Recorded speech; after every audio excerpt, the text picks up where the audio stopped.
41 year में अगर pimple आ रहे हैं, दैट मीन्स योर पित्त इज डिविएटेड। पित्त पक्ष है ना, वो आपके कंट्रोल में नहीं है। इसका मतलब और भी क्या चीज़ है कि आपके बॉडी में जो मेटाबॉलिक हीट है वो नॉर्मल से शूट करता है, ज़्यादा शूट करता है, क्योंकि शायद आपका डाइजेशन वीक है। जिनका भी डाइजेशन वीक होगा ना, तो बॉडी इसको बढ़ाने की कोशिश करेगी बाय शूटिंग अप द जठराग्नि और द मेटाबॉलिक हीट। अच्छा, इसकी वजह से एक और चीज़ होता है कि कई फीमेल्स में खास करके देर आर हार्मोनल इश्यूज, जो कि वो because of the kind of lifestyle we have got ourselves into and food and lot of other things, उनका वो कभी हार्मोनल फ्लो बैलेंस में नहीं आता, neither they work upon it. क्योंकि फीमेल को ना कोई क्रिएटिव लोड वाली एक्टिविटी, लाइक जैसे क्लासिकल डांस होता है, like household work used to be load but in rhythm. पहले जो धान की कटाई होती थी तो जो लोग धान काटते थे वो गीत गाते हुए करते, बोझा ढोते थे गीत गाते हुए करते थे।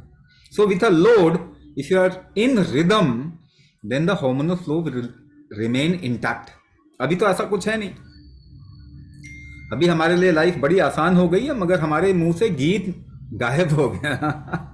लाइफ आसान होने के बाद भी मन में खुशी तो नहीं है, because your rhythmic flow is called happiness.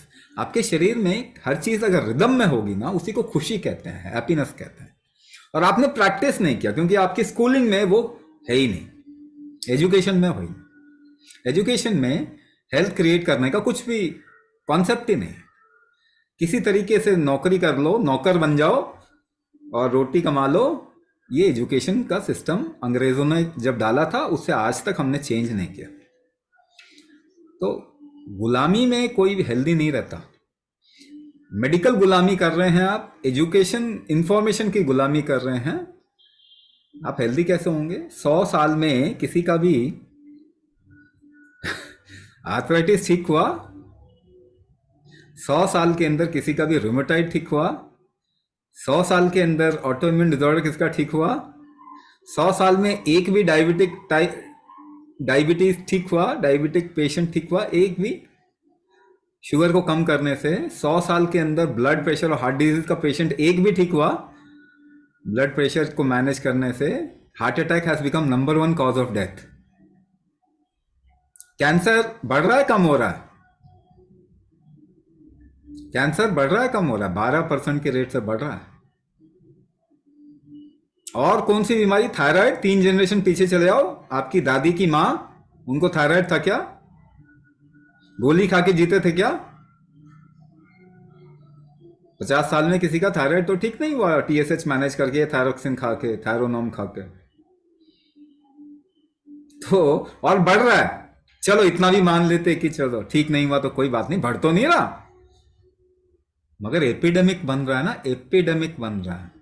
बच्चों को भी कमर में दर्द शुरू हो गया ना, जॉइंट में प्रॉब्लम बच्चों को शुरू हो गया, हार्ट अटैक हो रहा है।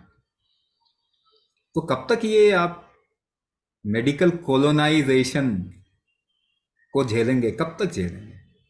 आप सोच रहे हैं किसी ने अंग्रेजी में कुछ बोल दिया आपको तो इसका मतलब समझदार हो गया, टाई पहन के बोल दिया तो ज्यादा समझदार हो। आप भी 100 टाई पहन लो, फिर तो हेल्दी हो जाओगे आप।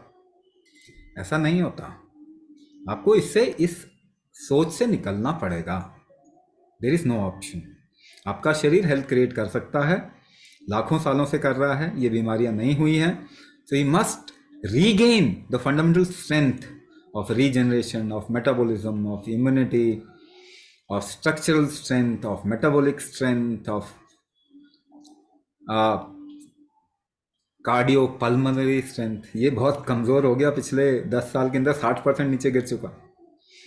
डेटा आप उठाएंगे तो पता चलेगा कब कर क्या रहे।